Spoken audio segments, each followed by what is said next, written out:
Hello everybody, it's me, Max Farrow again from DexFXMarkets.com. In this video, we're going to get started, but I wanted to show you the overview of the variables. Let's jump right in.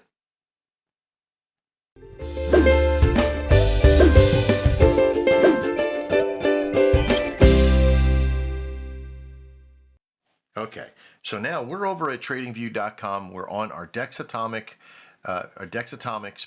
and on this line that's up to the top left, you want to go to settings, and this is going to bring up your variables. Now there's a lot, so I'm going to express through these for now. If you got to rewatch this video a few times, it's going to tell you a little bit about everything, okay? And there's a lot of things that we can change, and it should be responsive.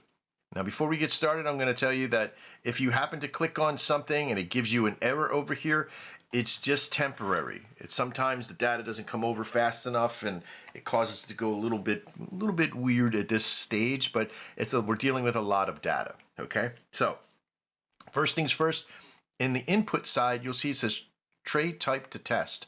This is where you can test the long side, and if I move this over to the left, I can see my information box here.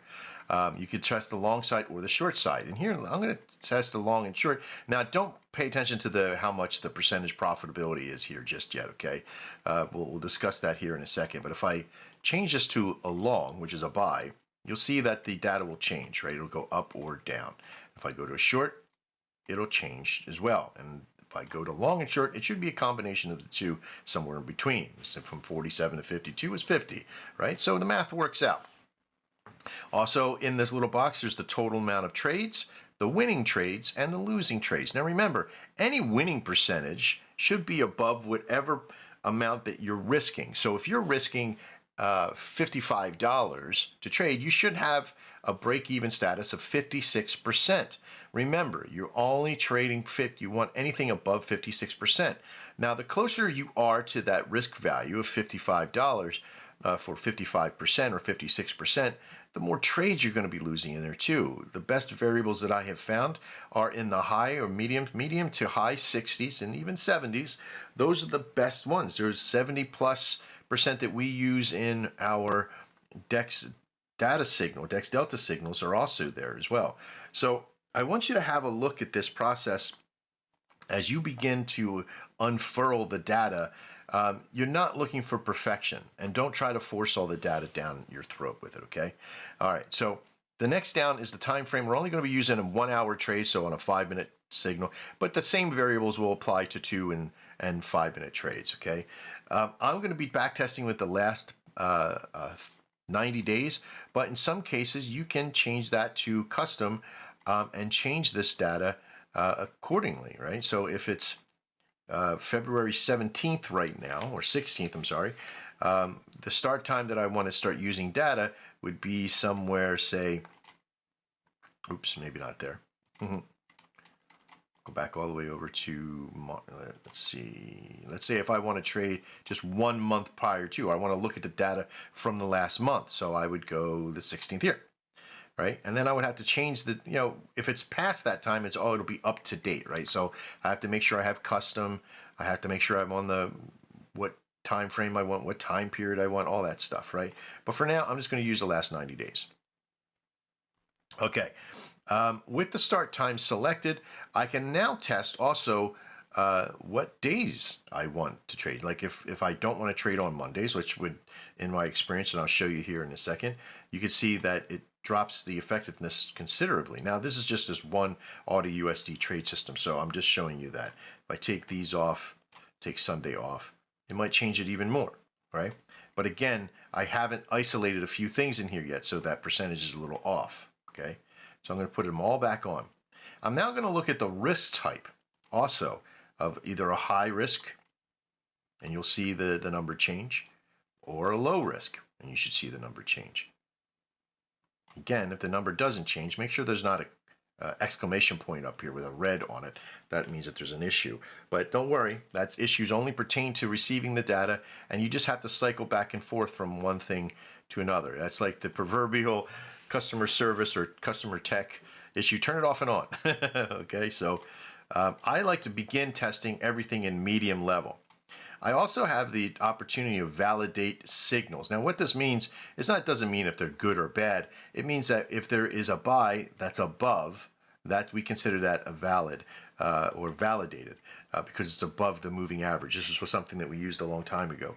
If it's below, it's validated with a down arrow. Now, if you have a up arrow underneath, you won't see any in this process. Why? Because you have it checked on that it will only show ones that meet that criteria. If I click that off, validated signals, you'll begin to now see up there's a sell sticker above, or sell arrow above.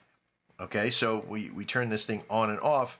You can see that it gives you a lot more signals, but again, more signals doesn't mean better quality. We can siphon that out. You can, and this is also going from 1845 is about 1900. The first signal after the close of Nadex is about 1900 for 1 hour trade system. And we take it all the way to 1700. That's a lot of trades. And I'll show you in this next segment what I use for these examples on how we're going to grab data. The moving average should always stay the same. Keep it at 50. Don't bother changing that. And lastly, the maximum allowed distance from entry. Now, what this means is that if it's set to 0, the signal or the price has to come back down and hit your price, right? It has to hit the price that's been selected. And what these are what we refer to as hilt contingencies, which means that there's a box that gets played onto. If I show you in this replay, I'm going to replay back into the signal right here, and you should see a box appear right there. This box right here is called our hilt box. And when there's an active trade, this hilt box is portrayed. And what the active, medium, low, and high risks are within that value of where it is, right? So this is a medium risk right there. But if I change that, you immediately see, if I change that to, say, low risk, you'll see, let me move this out some here so you can, if I just hit play for a second, you should be able to see where that line is. And it's right here, if you see that right there. I'm going to change that from medium to, or from low to high, and you'll see it jump up to here, okay?